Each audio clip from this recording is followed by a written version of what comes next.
secret of abounding happiness. Great is the thirst for happiness, and equally great is the lack of happiness. The majority of the poor long for riches, believing that their possession would bring them supreme and lasting happiness. Many who are rich, having gratified every desire and whim, suffer from ennui and repletion, and are farther from the possession of happiness even than the very poor.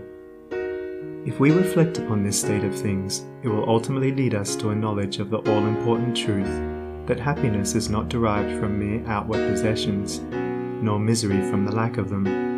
For if this were so, we should find the poor always miserable, and the rich always happy, whereas the reverse is frequently the case. Some of the most wretched people whom I have known were those who were surrounded with riches and luxury, whilst some of the brightest and happiest people I have met were possessed of only the barest necessities of life. Many men who have accumulated riches have confessed that the selfish gratification which followed the acquisition of riches has robbed life of its sweetness, and that they were never so happy as when they were poor. What then is happiness, and how is it to be secured? Is it a figment, a delusion, and a suffering alone perennial? We shall find, after earnest observation and reflection, that all, except those who have entered the way of wisdom, believe that happiness is only to be obtained by the gratification of desire. It is this belief, rooted in the soil of ignorance, and continually watered by selfish cravings, that is the cause of all the misery in the world. And I do not limit the word desire to the grosser animal cravings. It extends to the higher psychic realm, where far more powerful, subtle, and insidious cravings hold in bondage the intellectual and refined, depriving them of all that beauty, harmony, and purity of soul whose expression is happiness. Most people will admit that selfishness is the cause of all the unhappiness in the world. They fall under the soul-destroying delusion that it is somebody else's selfishness and not their own. When you are willing to admit that all your unhappiness is the result of your own selfishness, you will not be far from the gates of paradise.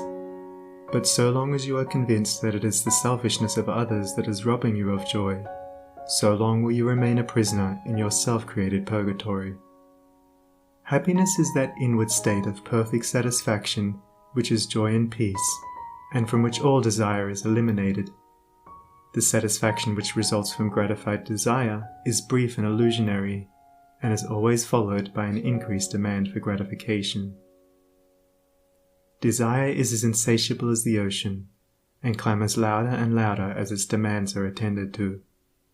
It claims ever-increasing service from its deluded devotees, until at last they are struck down with physical or mental anguish, and are hurled into the purifying fires of suffering. Desire is the reign of hell, and all torments are centered there. The giving up of desire is the realization of heaven, and all delights await the pilgrim there. I sent my soul through the invisible, some letter of that afterlife to spell, and by my soul returned to me, and whispered, I myself am heaven and hell. Heaven and hell are inward states. Sink into self and all its gratifications, and you sink into hell.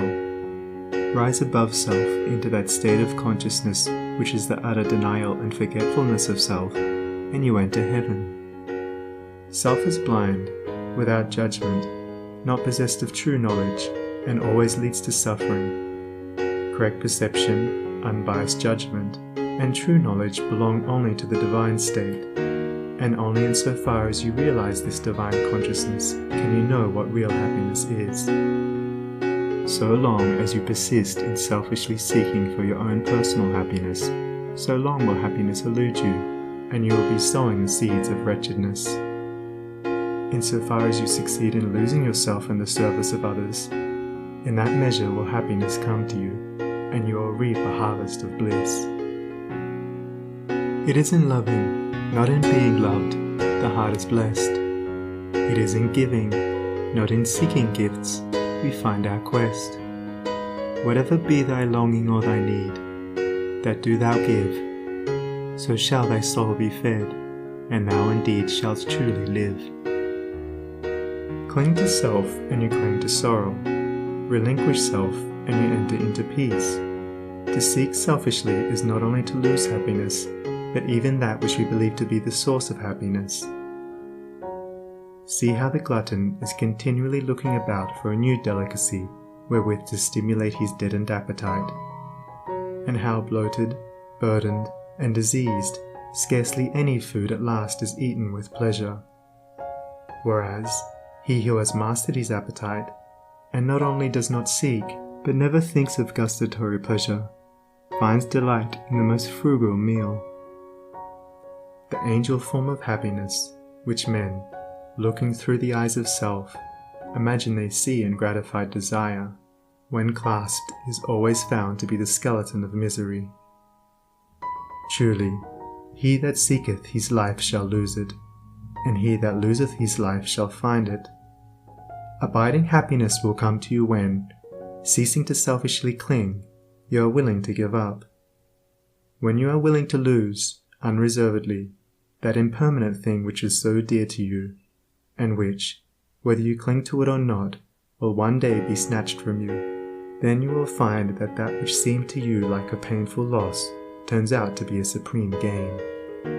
To give up in order to gain, than this there is no greater delusion, nor no more prolific source of misery. But to be willing to yield up and to suffer loss, this is indeed the way of life. How is it possible to find real happiness by centering ourselves in those things which, by their very nature, must pass away? Abiding in real happiness can only be found by centering ourselves in that which is permanent. Rise, therefore, above the clinging to and craving for impermanent things, and you will then enter into a consciousness of the eternal. And as, rising above self, and by growing more and more into the spirit of purity, self-sacrifice, and universal love, you become centered in that consciousness, you will realize that happiness which has no reaction, and which can never be taken from you. The heart that has reached utter self-forgetfulness in its love for others has not only become possessed of the highest happiness, but has entered into immortality, for it has realized the divine. Look back upon your life, and you will find that the moments of supremest happiness were those in which you uttered some word or performed some act of compassion or self-denying love. Spiritually, happiness and harmony are synonymous. Harmony is one phase of the great law whose spiritual expression is love. All selfishness is discord, and to be selfish is to be out of harmony with the divine order. As we realize that all-embracing love, which is the negation of self, we put ourselves in harmony with the divine music, the universal song, and that ineffable melody which is true happiness becomes our own. Men and women are rushing hither and thither in the blind search for happiness, and cannot find it, nor ever will until they recognize that happiness is already within them and round about them, filling the universe, and that they, in their selfish searching, are shutting themselves out from it. I followed happiness to make her mine, past towering oak and swinging ivy vine. She fled, I chased, o'er slanting hill and dale, o'er fields and meadows in the purpling vale. Pursuing rapidly o'er dashing stream, I scaled the dizzy cliffs where eagles scream. I traversed swiftly every land in M, but always happiness eluded me. Exhausted, fainting, I pursued no more, but sank to rest upon a barren shore. One came and asked for food, and one for alms. I placed the bread and gold in bony palms. One came for sympathy, and one for rest. I shared with every needy one my best. When lo, sweet happiness, with form divine, stood by me, whispering softly, I am thine. These beautiful lines of Burleigh's express the secret of all abounding happiness. Sacrifice the personal and transient, and you rise at once into the impersonal and permanent. Give up that narrow, cramped self that seeks to render all things subservient to its own petty interests, and you will enter into the company of the angels, into the very heart and essence of universal love.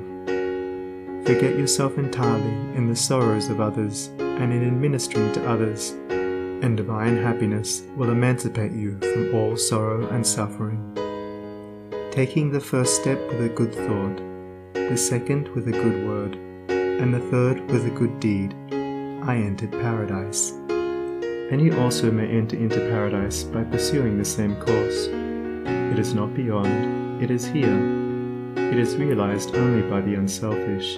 It is known in its fullness only to the pure in heart.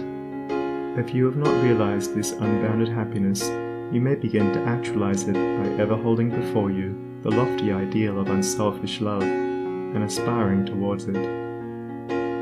Aspirational prayer is desire turned upward. It is the soul turning toward its divine source, where alone permanent satisfaction can be found. By aspiration, the destructive forces of desire are transmuted into divine and all-preserving energy. To aspire is to make an effort to shake off the trammels of desire. It is the prodigal made wise by loneliness and suffering, returning to his Father's mansion. As you rise above the sordid self, as you break, one after another, the chains that bind you, you'll realize the joy of giving, as distinguished from the misery of grasping. Giving of your substance, giving of your intellect, giving of the love and light that is growing within you. You will then understand that it is indeed more blessed to give than to receive, but the giving must be of the heart without any taint of self, without desire for reward. The gift of pure love is always attended with bliss.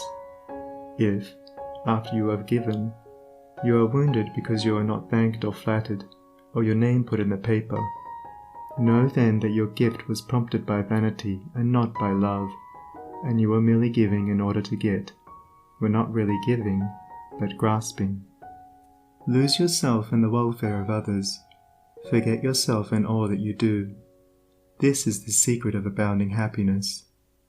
Ever be on the watch to guard against selfishness, and learn faithfully the divine lessons of inward sacrifice. So shall you climb the highest heights of happiness, and shall remain in the never-clouded sunshine of eternal joy, clothed in the shining garment of immortality. Are you searching for the happiness that does not fade away?